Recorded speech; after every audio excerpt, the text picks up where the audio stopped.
Magandang araw po sa inyong lahat. Welcome back po sa channel ko, Home Cooking with Joyce Alvior. I'm not a chef, but I love to cook and my passion is cooking. So I want to share with you guys my recipes in my own way.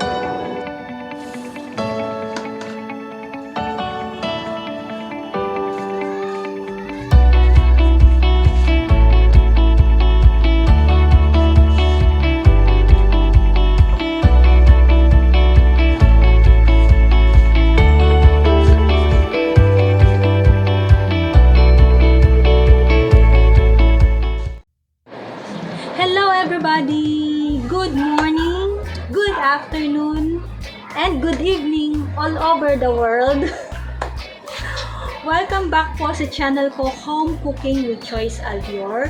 So for today, andito na naman po tayo sa aming tiny garden. And tingnan nyo, merong saluyot sa paso. Meron din kaming kamatis. Yan, may bunga na. Merong ampalaya at meron ding talong. Konti na lang ang kulang, meron na kaming pang pinakbet. Okay guys? So kumusta po kayong lahat? Are you feeling mad? Are you feeling sad? Are you feeling bored? Or are you feeling hungry? Don't worry guys.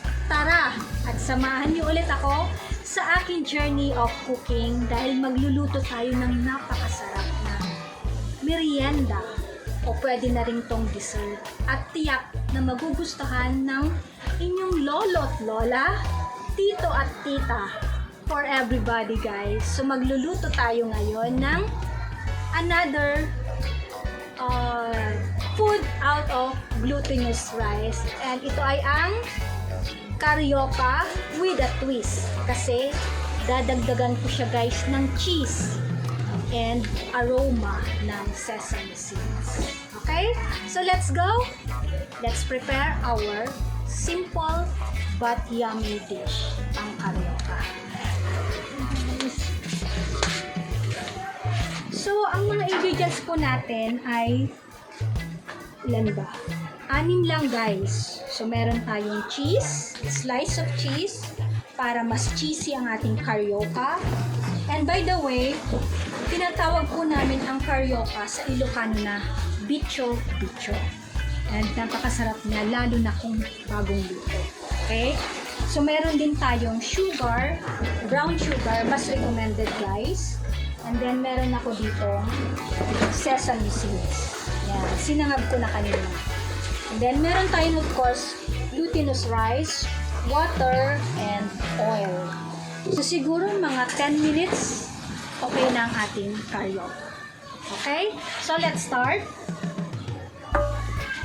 So, guys, itong glutinous rice, lagay natin siya sa lagayan and then, i-dissolve natin siya sa water. Papakita ko siya sa inyo. So, mahangin, guys. Mahangin. So, put some water. Ilalagay ko ang aking mahiwagang gloves. Kailangan kong mag-gloves guys. Okay, so i-dissolve nyo lang ang glutinous rice sa water.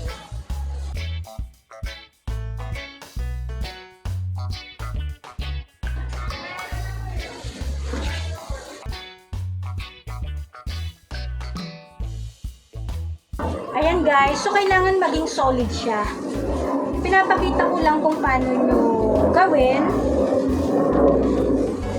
ang inyong glutinous rice. Yung mga hindi pa po nakakaalam, yung bago po sa paggawa ng carioca.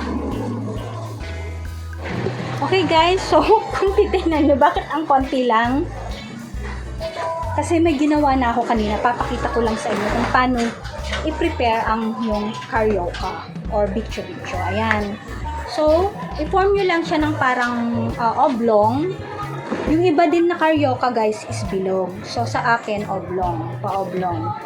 Okay? And then, flatten nyo guys. Ayan. And then, put cheese. Ayan.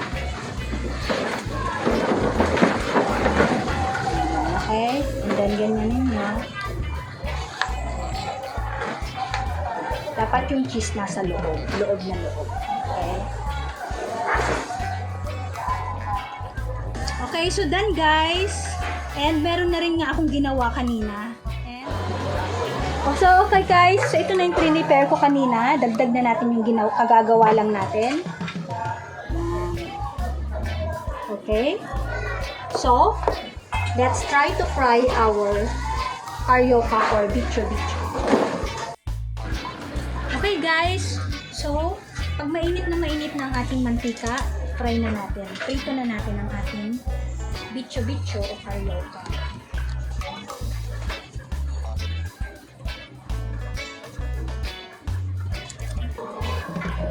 So, lutuin lang natin hanggang maging golden brown. Napakadali lang to guys.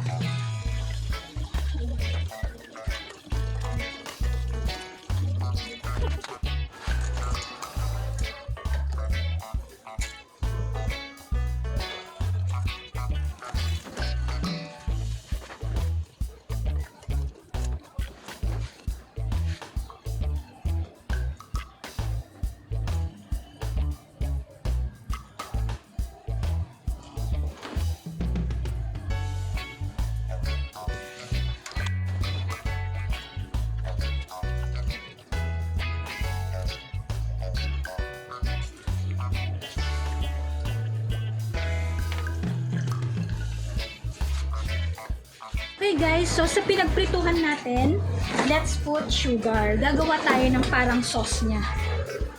Ang ating pampatamis. Ayan. And then, put some water. Konti lang water. Tunawin lang natin ang sugar and then lutuin hanggang maging malapot siya, lumapot.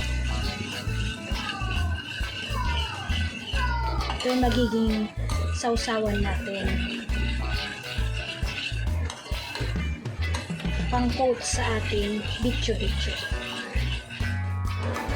So ito, okay na guys to. Tingnan nyo. Malapot na ang ating asukal. So okay na to. So lagyan natin ng sesame seeds.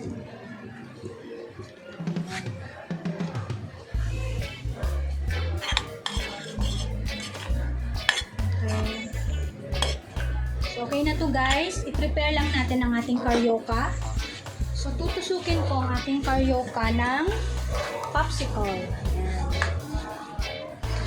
So,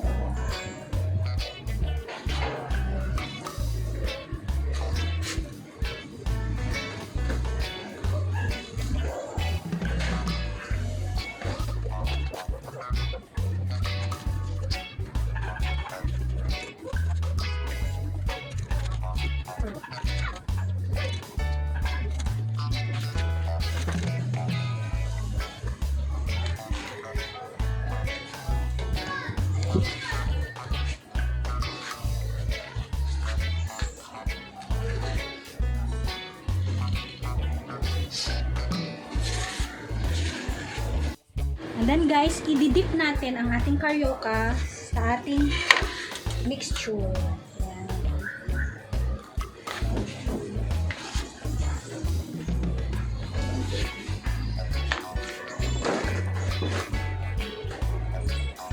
Coated.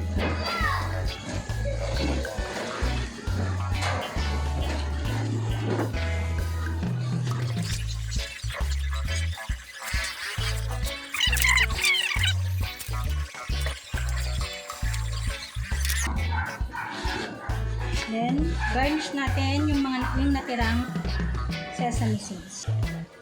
Okay, so lagyan natin ng sesame seeds. Pang garnish ulit. Ping, ping, ping. Ping, ping, ping. So, hindi ko nilagyan lahat guys kasi yung iba ayaw ng matamis. Okay. Okay guys, so ito na ang aking finished product, ang ating carioca or bitso-bitso. cheese carioca. And so, of course, hindi mawawala ang tasting time. So, try natin, guys. Tingnan natin.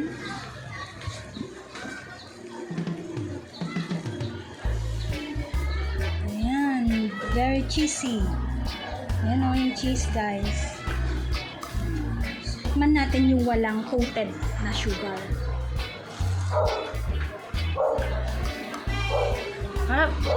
Napaka-soft niya. Gugustuhan to ni Lola, ni Nanay. At hindi matamis. Very soft.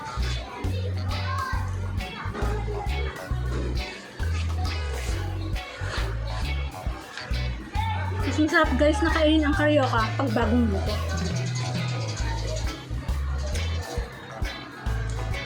Napaka-soft, sarap. Special eh. Ito naman tayo sa may coated ni sugar. Kung titignan nyo, oh. Sarap ng pagkagawa natin ng caramelized sugar.